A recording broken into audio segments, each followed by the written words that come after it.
आज हम देखेंगे लोक शिक्षण संचालनालय भोपाल द्वारा जारी प्रश्न बैंक के हल को। ये प्रश्न बैंक सत्र 2021-22 के लिए जारी की गई है। इसके भौतिक विषय के अध्याय 1 के वस्तुनिष्ठ प्रश्नों को हम पहले वीडियो में देख चुके हैं। अब आज हम इसके 2 अंक वाले प्रश्नों के उत्तर को देखेंगे। तो वीडियो स्टार्ट करने से पहले यदि आपने चैनल को सब्सक्राइब नहीं किया है तो सब्सक्राइब कर लें और बेल आइकन को प्रेस कर दें और अधिक से अधिक दोस्तों में अपने शेयर करें। तो शुरू करते हैं हम ये वीडियो। सबसे पहले हम प्रश्नों को देख लेते हैं। यहाँ पे 2 अंक के 10 प्रश्न इस प्रश्न बैंक के अंदर दिए हैं। इन 10 प्रश्न के उत्तर हम यहाँ पे देखेंगे। तो आप पहले चाहे तो इस प्रश्न के स्क्रीनशॉट ले सकते हैं यहाँ से। अब हम इनके एक एक करके आंसर को देखेंगे। तो पहला प्रश्न हमारे पास है, आवेश का क्वांटीकरण किसे कहते हैं? तो इसका उत्तर हम अब देखने जा रहे हैं। तो इसका आंसर है, ये रहा पहले प्रश्न का आंसर। प्रत्येक आवेशित पदार्थ पर आवेश की मात्रा एक इलेक्ट्रॉन पर आवेश की मात्रा के पूर्ण गुणज में होती है।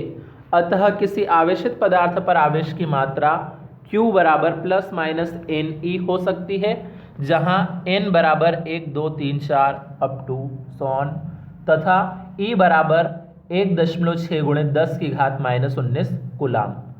स्पष्ट है कि विद्युत आवेश को अनिश्चित रूप से विभाजित नहीं किया जा सकता। विद्युत आवेश के इस गुण को ही विद्युत आवेश का क्वांटीकरण कहते हैं। तो ये है पहले प्रश्न का आंसर। आप चाहें तो इसका स्क्रीनशॉट ले लें। अब इसके बाद हमारा जो दूसरा प्रश्न है, दूसरा प्रश्न है, आवेश की योज्यता किसे कहते हैं? तो प्रश्न मैं आपको बार बार नहीं दिखा रहा हूं, यहाँ पे सिर्फ आप सुनते जाइए प्रश्न को, यहाँ आंसर देखते जाइए। तो प्रश्न है, आवेश की योज्यता किसे कहते हैं? इसका उत्तर है, विद्युत आवेश योज्य होते हैं किसी भी पदार्थ में कुल आवेश उसके विभिन्न भागों में उपस्थित समस्त आवेशों के बीजीय योग के बराबर होता है। उदाहरण के लिए, यदि पदार्थ के विभिन्न भागों में Q1 Q2 Q3 आवेश हो तो उस पदार्थ पर कुल आवेश Q बराबर Q1 + Q2 + Q3 + होगा। तो ये है इसका आंसर। आप स्क्रीनशॉट ले लीजिए इसका। अब हम अगला तीसरा प्रश्न का आंसर देखते हैं। ये रहा हमारे पास तीसरे प्रश्न का आंसर।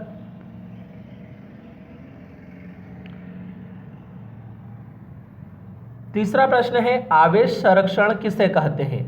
तो आवेश संरक्षण का ये उत्तर है, इस सिद्धांत के अनुसार किसी पृथक्कृत निकाय का आवेश कुल आवेश नियत रहता है। दूसरे शब्दों में, किसी पृथक्कृत निकाय में धनावेश और ऋणावेश का बीजीय योग सदैव नियत रहता है। तो आप इसका भी स्क्रीनशॉट ले लीजिए। अब अगला प्रश्न है हमारे पास चौथे प्रश्न का आंसर। तो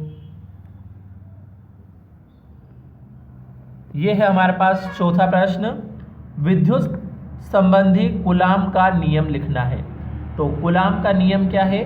किन्हीं 2 बिंदु आवेशों के बीच लगने वाले बल का मान उन आवेशों के परिमाणों के गुणनफल के अनुक्रमानुपाती तथा उनके बीच की दूरी के वर्ग के व्युत्क्रमानुपाती होता है। यदि Q1 और Q2 परिमाण के 2 बिंदु आवेश एक दूसरे से r दूरी पर स्थित हो तथा उनके बीच लगने वाला बल F हो, तो F समानुपाती होगा Q1 Q2 तथा F व्युत्क्रमानुपाती होगा r² के। जब इनको दोनों को मिलाकर लिखा जाए तो F समानुपाती हो जाएगा Q1 Q2 बटे r², या ऐसे लिख सकते हैं F बराबर 1/4πε0 Q1 Q2 बटे r² न्यूटन। तो आप इसका भी अब स्क्रीनशॉट ले लीजिए। अगला प्रश्न है पांचवा प्रश्न हमारा है, आवेश के अध्यारोपण का सिद्धांत लिखना है। तो आवेशों के अध्यारोपण का सिद्धांत क्या है? अध्यारोपण के सिद्धांत अनुसार कई बिंदु आवेशों द्वारा एक अकेले बिंदु आवेश पर आरोपित कुल बल अलग अलग बिंदु आवेशों के द्वारा उस अकेले बिंदु आवेश पर आरोपित बलों के सदिश योग के बराबर होता है। तो ये 5वें प्रश्न का आंसर था, इसका भी आपने स्क्रीनशॉट ले लिया होगा। अब आगे अगला प्रश्न देखते हैं हम, छठा प्रश्न हमारा है, दो विद्युत क्षेत्र रेखाएं एक दूसरे को क्यों नहीं काटती है। तो विद्युत क्षेत्र रेखाएं यानी वही विद्युत बल रेखाएं, तो इसका आंसर है विद्युत बल रेखाएं, या इसकी जगह हम लिख सकते हैं विद्युत क्षेत्र रेखाएं एक दूसरे को नहीं काटती है, क्योंकि इस स्थिति में कटान बिंदु पर एक से अधिक स्पर्श रेखाएं खींची जा सकती है, जो उस बिंदु पर विद्युत क्षेत्र की एक से अधिक दिशाएं प्रदर्शित करेगी। यह संभव नहीं है या यह असंभव है। तो आप इसका भी स्क्रीनशॉट ले लीजिए। अब अगला प्रश्न देखते हैं हम। अगला प्रश्न है हमारा 7वां प्रश्न, विद्युत क्षेत्र रेखाओं के गुण लिखिए। तो विद्युत क्षेत्र रेखाएं मतलब वही विद्युत बल रेखाओं के गुण लिखने हमें। तो यहाँ पे 2 अंक का प्रश्न है ये, इसलिए आप कोई भी 2 पॉइंट यहाँ से याद कर सकते हैं सिर्फ। तो 2 पॉइंट में ये ऊपर ये क वाला पॉइंट आपको नहीं करना है, ख वाले पॉइंट में जो विद्युत बल रेखाओं के गुण लिखे हुए हैं, इन 4 पॉइंट में से आप कोई 2 पॉइंट कर सकते हैं। तो आप इसका स्क्रीनशॉट ले लीजिए। अगला प्रश्न देखते हैं अब हम। अगला प्रश्न है 8वां प्रश्न, विद्युत क्षेत्र की परिभाषा, मात्रक एवं विमेय सूत्र लिखिए। तो विद्युत क्षेत्र की परिभाषा क्या है? विद्युत क्षेत्र के किसी बिंदु पर रखा एकांक धनावेश जितने बल का अनुभव करता है उसे उस बिंदु पर विद्युत क्षेत्र की तीव्रता कहते हैं। तो विद्युत क्षेत्र की तीव्रता या विद्युत क्षेत्र दोनों का मतलब एक ही है। इसका एसआई मात्रक न्यूटन प्रति कूलाम है और इसका जो विमेय सूत्र है वो है mL_T-3A-1। अब अगला 9वां प्रश्न है हमारे पास। 9वां प्रश्न है, विद्युत फ्लक्स किसे कहते हैं? तो ये रही विद्युत फ्लक्स की परिभाषा।